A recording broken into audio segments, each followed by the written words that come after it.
Sixers fans, welcome back. I have been excited to make this video ever since I started this series. Finally, now we know who the Sixers are playing in the first round. It is the Washington Wizards. It is the matchup between Russell Westbrook and Joel Embiid, part 2, I guess. Let's get into it. Let's talk Sixers first. I'm going to make this video a little different. I'm not going to really talk about the Wizards much and the pros and cons. I just want to make this a Sixers video. Like the video, subscribe to the channel, join the family, do whatever. I don't care. I remembered that game. I was at the bar in college my senior year. The Embiid Sixers up against the Russell Westbrook Oklahoma City Thunder triple overtime game. We ended up losing it. It was crazy. I'll never forget that. And when I saw Westbrook waving, I was just like, I want to see him. I want to see him again. I want to see him so bad again. I want this series to be something more important. And now we have been given everything that I wanted. The 1 versus 8. I've been seeing a lot of people outwardly say that this series is gonna be 7 games. That the Wizards are gonna win this series. Hot take: Wizards are gonna win this series. I saw a tweet this morning that had thousands and thousands of retweets saying the Wizards are gonna win this series in 7. I don't get it. I personally don't get it. A team that just lost to the Celtics without anybody on that Celtics team, and a team who just had to beat the Pacers to just play into an Eastern Conference matchup in the playoffs to begin with. I just don't see it. I don't see what's so great about this Wizards team. The fact that Bradley Beal is iconic. He's a legendary player. He's a generational scorer. No question about it. He averaged over 35 points, I think it was, against the Sixers in 3 games, and they lost all 3 games. Says a lot. That says volumes. But not only that, Bradley Beal is not 100% right now. I mean, that man is very, very hurt.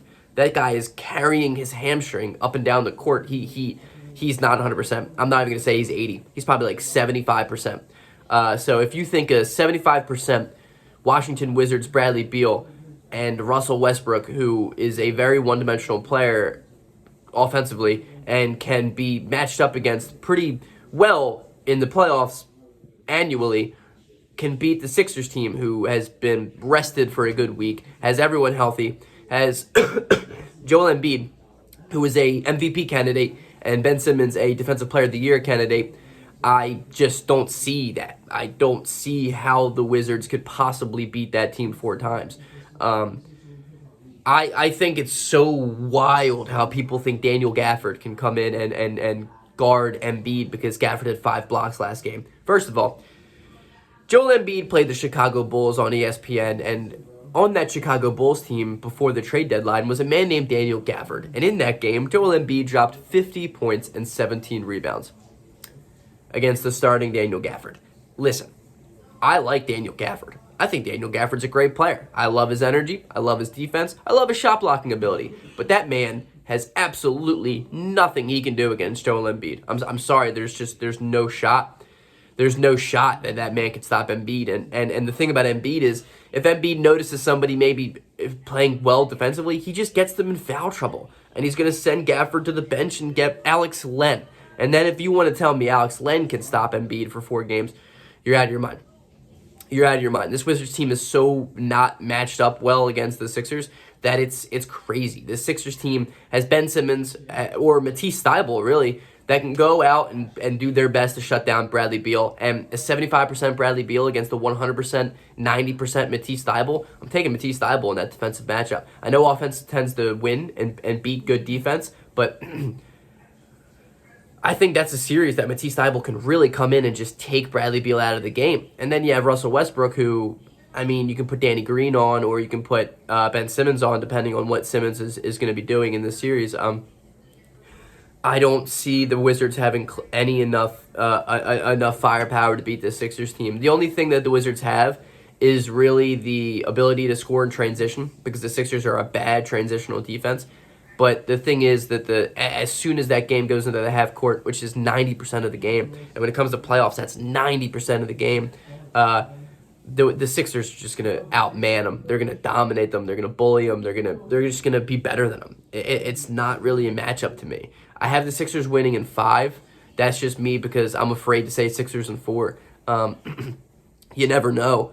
I don't know what playoff team's going to come out, but the fact that the Sixers have so much more talent, and they are so much deeper. The fact that the Wizards have to play Aul Neto is very concerning. I mean, that man is one of the worst basketball players I've ever seen in my life. I can't stand that guy. I don't trust the Wizards. I don't know how one could pick that team over the Sixers in a 7-game series. Obviously, a deep part of me is afraid of what Sixers team is going to come out in the playoffs, but I think they're on a different wavelength this year. I think Doc Rivers has them prepared more than Brett Brown did. I think Danny Green, Dwight Howard, that championship experience, this is when it really starts to show for a team like that. And I have been seeing tweets about how the Sixers players have been going at each other in practice, getting on each other. That's beautiful. I mean, that's so beautiful. That's everything we need.